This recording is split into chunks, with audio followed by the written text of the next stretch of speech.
అందరికీ నమస్కారం. సాయి న్యూస్ కి స్వాగతం. ఇప్పుడే అందిన వార్త, ఉద్యోగులకు శుభవార్త. కేంద్ర ప్రభుత్వం కీలక ప్రకటన. వివరాలైతే వీడియోలో తెలుసుకుందాం. వీడియోని ఎక్కడ స్కిప్ చేయకుండా కంప్లీట్ గా చూడండి. అప్పుడే మీకు కంప్లీట్ ఇన్ఫర్మేషన్ అనేది తెలుస్తుంది.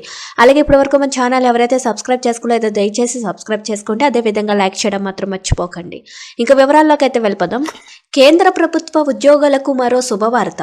కరువు భత్యం పెరుగుతున్న కొద్దీ ఇతర ప్రయోజనాలు కూడా పెరుగుతుంటాయని చెప్పవచ్చు. ఇందులోనే ప్రధానంగా చెప్పుకోవాల్సింది అలవెన్స్లు. సాధారణంగా ప్రభుత్వం ప్రతి సంవత్సరం 2 సార్లు కరువు భత్యం సవరించాల్సి ఉంటుంది. ఇక దీనిని జనవరి, జూలై 1వ తేదీల్లోనే ప్రకటించాల్సి ఉండగా కేంద్రం కొన్నేళ్లుగా దాదాపు 3 నెలల ఆలస్యంగానే ప్రకటిస్తూ వస్తుంది. దీనిని మార్చిలో ఒకసారి, అక్టోబర్, నవంబర్లో ప్రకటించి జనవరి 1, జూలై 1 నుంచి అమల్లోకి తెస్తుంది. ఇక ఇటీవల దీపావళి సమయంలో డిఏను 50% నుంచి 53% పెంచింది కేంద్రం. అయినా జూలై 1 నుంచి అమల్లోకి తెచ్చింది. డిఏ 50% దాటిన నేపథ్యంలో ఇప్పటికే ప్రభుత్వ ఉద్యోగులకు ఇతర అదనపు బెనిఫిట్స్, అలవెన్స్లు వంటివి పెంచడం వల్ల టేక్ హోమ్ శాలరీ కూడా పెరిగింది. డిఏ అనేది 50% దాటినట్లయితే చాలా అలవెన్స్లు కూడా పెంచాల్సి ఉంటుందని 7వ వేతన సంఘం సిఫారసు చేస్తుంది. ఇక డిఏ పెంపుతో దాదాపు 13 రకాల అలవెన్సుల్లో 25% పెరుగుదల జనవరి 1 నుంచే కనిపించింది. ఇక ఇప్పుడు సెప్టెంబర్ నెలలో మరో 2 అలవెన్స్లు పెరిగాయి. ఇది నర్సింగ్ అలవెన్స్.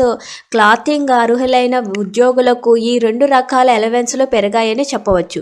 కేంద్ర ప్రభుత్వ కుటుంబ సంక్షేమ మంత్రిత్వ శాఖ 2024 సెప్టెంబర్ 17న ఒక మెమరాండం విడుదల చేసింది. పే స్కేల్ డిఏ 50% చేరిన ప్రతిసారి 25% వరకు డ్రెస్ అలవెన్స్ పెరుగుతుందని వెల్లడించింది.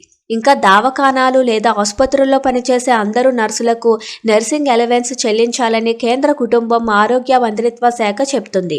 ఇక్కడ కూడా 25% వరకు అలవెన్స్ పెరగాలని సూచిస్తుంది. ఈ లెక్కన ఈ 2 అలవెన్స్లు తాజాగా పెరిగాయని కేంద్రం చెప్పింది. మరోవైపు ప్రతి 10 సంవత్సరాలకు ఒకసారి కొత్త వేతన సంఘం అమల్లోకి రావాల్సి ఉండగా ఇప్పుడు 7వ వేతన సంఘం అమల్లో ఉంది. 2026 జనవరి 1 నుంచి 8వ వేతన సంఘం అమల్లోకి వచ్చే అవకాశం ఉన్నట్లు తెలుస్తుంది. దీనిపై క్లారిటీ రావాల్సి ఉంది. 8వ వేతన సంఘం అమల్లోకి వస్తే దానికి తగ్గట్లుగానే జీతాలు, పెన్షన్లు, డిఏ ఇంకా పెరుగుతాయని చెప్పవచ్చు. Thank you for watching this video.